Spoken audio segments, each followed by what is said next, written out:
We're here with John and Katrina Price of Price Bloodstock on a beautiful sunny Southland day. So first of all, guys, how did you get into standardbred breeding? Oh, basically through your father, wasn't it, John? So we initially went to the yearling sales and bought a couple of geldings or colts and got those up and going. And then we first horse that we ever bred was actually a filly called Bella Holmes. It was sort of a nice start to the breeding. So she won 7 here in New Zealand and got 3rd in the New Zealand Oaks and won the North Island Breeders' Stake. And then she was sold to Joe Mascara actually. So yeah, I guess it's a bit like winning on your first lottery ticket hooks you and addicted from then on. And the rest is history, so they say. So in your careers as breeders, what would you say was your best horse you've bred? Without doubt, it has to be Chicago Bull. Yeah, he's a pretty sensational animal. And you've got a full brother on the ground to him at the moment. Well, there was actually a little bit of a muck-up. It's actually a filly, which is what we were actually after. Perfect. Yes, yeah. So we've got a filly there. So yeah, full sister. So we're pretty excited about that. Well, that'll We'll be be retaining her. Yeah. I was going to say, I don't think she'll be going to the yearling sales. No. So how many mares are you breeding from at the moment? Well, generally it's always sort of been about sort of 7, but we've sort of increased this year. So there's 13 being bred from this year. And what is Far too many. Yeah. Yeah. And 9 foaling. 8 foaling, I 8 think. foaling, Yeah. Fantastic. And there's a nice mix of stallions there, or are you pretty loyal to one? Better's Delight has certainly made up the bulk of that, particularly the foals that are hitting the ground this year. This coming season, perhaps a bit more of a mix, isn't there, between Better's Delight, Tall Dark Stranger, Always Be Mickey, and then we've Lazarus. Yeah. We've got one positive to Lazarus yesterday. Yeah, and then some trotters actually. So there's a couple of Father Patricks and a Propulsion. Had tried with Muscle Hill, but that didn't quite work. So yeah. It's the joys of the breeding with the frozen semen. There'll be a few Yeah. highs and a few lows. So in terms of your broodmares, are they come back from foundation breeds that you've had along the way, or do you invest in new bloodlines? I think that's one thing that we have done is invested a lot.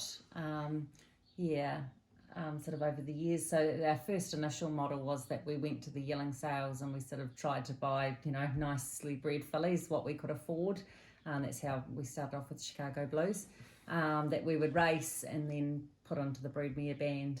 But in sort of latter years, we've picked up a few mares, that are already broodmares, haven't we? Yeah, although the majority we've either bred ourselves or You were sort of getting onto that next generation. next generation. Yeah, like Democrat Party, we bought her a mother at N. Dobson's dispersal sale, and so we sort of started She breeds was like the first that. foal, yeah. So predominantly we've raced a lot of them on the way through. Yeah. So is your model a nice mix of, or do you wait each year to sort of see what you get on the ground? Do you race them, or are they bred with the intention of going to the yearling sales, or do you like to retain a few and race them yourselves?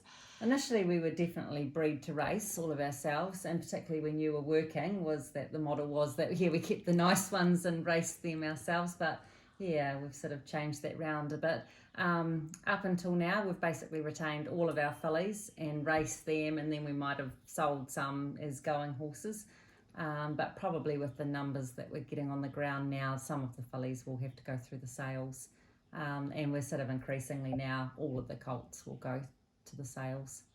It's a bit of a lifestyle decision too that we've made in the last 12 months to cut back the number of horses that we actually race ourselves. We'll try and put them with trainers. Training's a real tie, 7 days a week, and we want a bit more family time and time for ourselves than being here at this stage. So that leads me to my next question. You've got your mares sort of spread around a little bit around the countryside, and some here, some at other studs. Yeah. So there's generally sort of 2 or 3 mares here at home. The bulk of them are at Macca Lodge. I've got a couple at Tall Tree Stud, and then we've got one at Brecon Farms. So and one at Rosslands as well. Yeah. So a nice varied bunch. Yeah. Very good. So you talk about going to the sales. What are you taking through to the 2022 sales?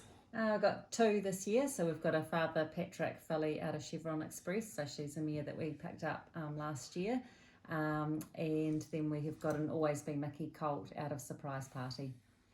Fantastic. Now, if you were looking back to yourselves when you first started, what piece of advice would you give yourselves getting into the industry? Be patient. It's a long road to get there, I think, and it is it's difficult. You have to ride the highs and lows, but it is a great industry. We've had a lot of fun in it, and we're enjoying the breeding now, aren't we? So yeah. And I think you just got to accept that you don't get it right all the time. Yeah. If only we all had that crystal ball. You can burn the odd big check on. Oh, very good. Well, thank you so much for your time, guys, and best of luck at the sales in February. Thank you. Thank you.